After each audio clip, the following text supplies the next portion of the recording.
আসনের স্বতন্ত্র প্রার্থী। তো আমার ওই 15টা দিন নষ্ট না হলে আমি অনেক আগে আপনাদের সকলের কাছে আসতাম। আমার খুব ইচ্ছে ছিল যে এই নির্বাচন উপলক্ষে আমি অন্তত সকলের বাড়ি যাব, কি আমাকে ভোট দিল কে দিল না বিচার করে, যেটা আমার সেই ইচ্ছেটা পূরণ করতে পারি না এই 15 দিনের কারণে। মানে আমি এখন পাগলের মতন দৌড়াচ্ছি, সব জায়গায় যাচ্ছি। এখান থেকে আমাদের সুরেশদা গণেশদা ওনারা বারবার ফোন দিচ্ছে, এর মাঝখানে একটু অসুবিধা হয়েছিল, সেই কারণে আরো আধা ঘন্টা 1 ঘন্টা প্রায় দেরি হয়ে গেছে। আমি সেটা বলার জন্য আপনাদের সামনে দাঁড়িয়েছি যে আমি আপনাদের জন্য একটা উপলক্ষ তৈরি করি। গোপালগঞ্জ আসনের নির্বাচন, এই নির্বাচনে ফুটবল একটা প্রতীক, সেই প্রতীকটা আমি আপনাদের উপলক্ষ হিসাবে আপনাদের সামনে রেখেছি। এইরকম একটি উপলক্ষ তৈরি করার কোন যোগ্যতা আমার নাই। আমি আপনাদের মতন এইরকম একটি পরিবারের সন্তান, আমার এইরকম নির্বাচন করার মতন অর্থ কিন্তু নাই। তা সত্ত্বেও আমি সাহস করে মনের জোরে আমি এই নির্বাচনে প্রার্থী হয়েছি এই কারণে যে আমার চাইতে যারা যোগ্য প্রার্থী তাদের এই মুহূর্তে এই নির্বাচন করার জন্য বিশেষ বিশেষ অসুবিধা আছে, তারা এই নির্বাচনে প্রার্থী হতে পারবে না। এরকম বিষয় আমি বুঝতে পেরে সকলের কাছে একটু প্রাথমিক অনুমতি নিয়ে আমি এই গোপালগঞ্জ 2 আসনের প্রার্থী হয়েছি। আমি কি বলেছি আপনারা অনেকে বুঝতে পেরেছেন, আমার চাইতে যোগ্য প্রার্থী বলতে কাকে বোঝায়। সেই উপলক্ষ যে আমি তৈরি করছি এটার জন্যই আমার জীবন। গোপালগঞ্জ 2 আসনে প্রার্থী হওয়া এটা কঠিন ব্যাপার। গোপালগঞ্জ সদর উপজেলা আছে, পৌরসভা আছে, গোপালগঞ্জ জেলার সবচাইতে এলিট লোকজনের বাস এখানে।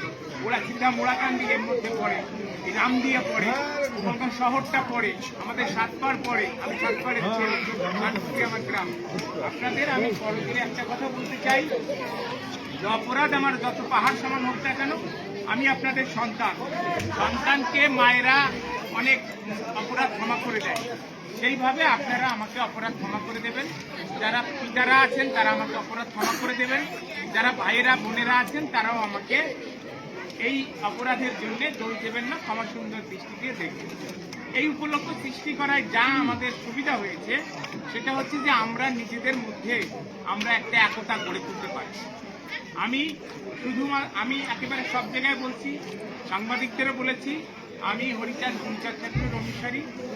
আমি অনেকে সাংবাদিকরা অনেক রকম তীর্যক প্রশ্ন করে বলার চেষ্টা করেছিলেন আমি একজন সাম্প্রদায়িক প্রার্থী কিনা। আমি বলেছি আমি যখন হরিচাঁদ গুরুচাঁদের অনুসারী তখন আমি সাম্প্রদায়িক প্রার্থী কিভাবে হব, কারণ গুরুচাঁদ ঠাকুর 1908 সালে এই ওড়াকান্দি হাই স্কুল করেছে, 2টো হোস্টেল করেছিল, তার একটা হোস্টেল ছিল মুসলিম ছাত্রাবাস। তাহলে তিনি কি সাম্প্রদায়িক? সাম্প্রদায়িক না। শ্রীরাম ওড়াকান্দির আদর্শ প্রচার করার জন্য 16টা পাঠ আছে, তার মধ্যে একটা পাঠের কর্তা হচ্ছে 3 কড়ি মিয়া। তাহলে কি করে সেই আদর্শ সাম্প্রদায়িক হয়? আমার এই কথায় সবাই মোটামুটি ভাবে চুপ করে গেছে যে না, এখানে তো সাম্প্রদায়িক কথা বলে ঘাটাঘাটি করা যাবে। ফলে আমি সত্যিকার অর্থে যেটা আমি বলতে চাই সেটা হলো হরিচাঁদ ঠাকুরের আদর্শ আমাদের সমাজ জীবনে, ধর্মীয় জীবনে, সাংস্কৃতিক এই কিছু চর্চাটা করছে, সংস্কৃতি চর্চা আমাদের সমস্ত অর্থনৈতিক ক্ষেত্রে, সব ক্ষেত্রে এই আদর্শটা আমাদের চর্চা করছি আমরা। শুধুমাত্র রাজনৈতিক ক্ষেত্রে হরিচাঁদ ঠাকুর যে রাজনীতির কথা বলেছিলেন, যার দল নাই তার বল নাই, এই জায়গাটাতে আমরা পিছিয়ে আছি।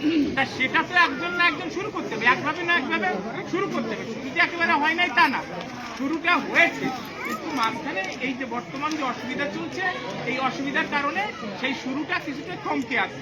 কিন্তু যদি গাড়ি একবার থেমে যায় সেটা স্টার্ট দিতে কিন্তু কষ্ট হয়। আমি সেই গাড়িটা থামতে দেই, আমি গাড়িটা একটু স্লো হলেও চালাচ্ছি।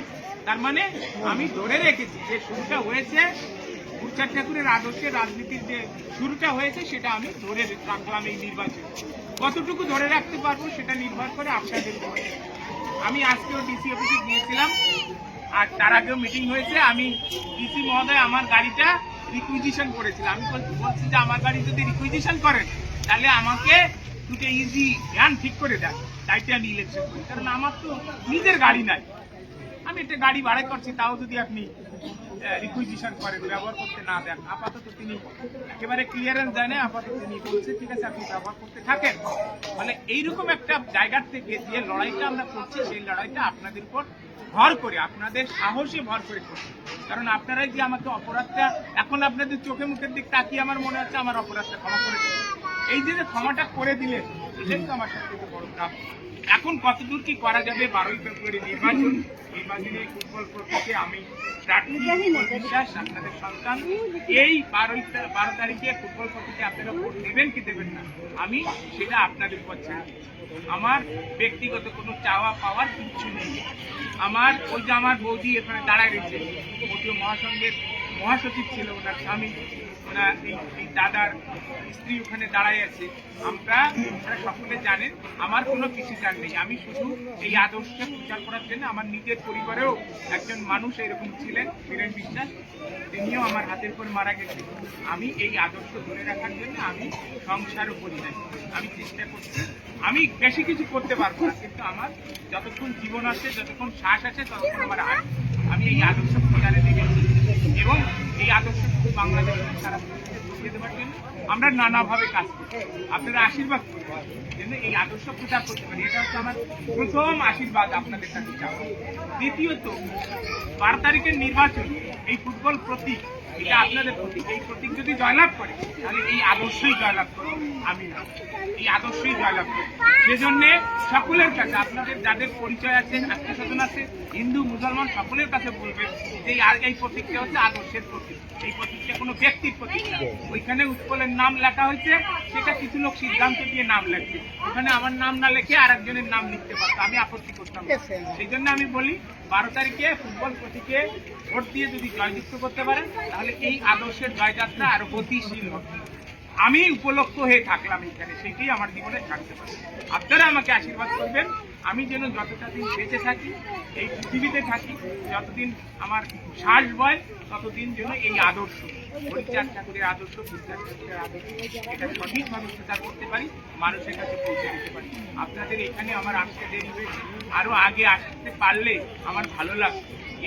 এই যে চর্চা, এই চর্চা যেমন মোড়াকান্দিতে যখন মধুকৃষ্ণের ত্রয়োদশীতে যখন আমাদের উৎসব হয়, আমি 4-5 দিন আগের থেকে সেখানে এসে থাকি। আমার ভালো লাগে, ভালো লাগার জায়গা থেকে এটা বলছি। ফলে আমি আর কথা বাড়াবো না, আপনারা আমার আপনজন, আপনারা সিদ্ধান্ত নেন।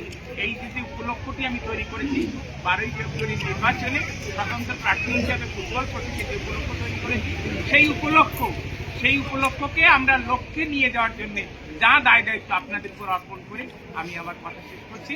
আমাকে ক্ষমা করবেন, আমাকে আশীর্বাদ করবেন, আমি যেন এই আদর্শ প্রচার করে দিতে পারি।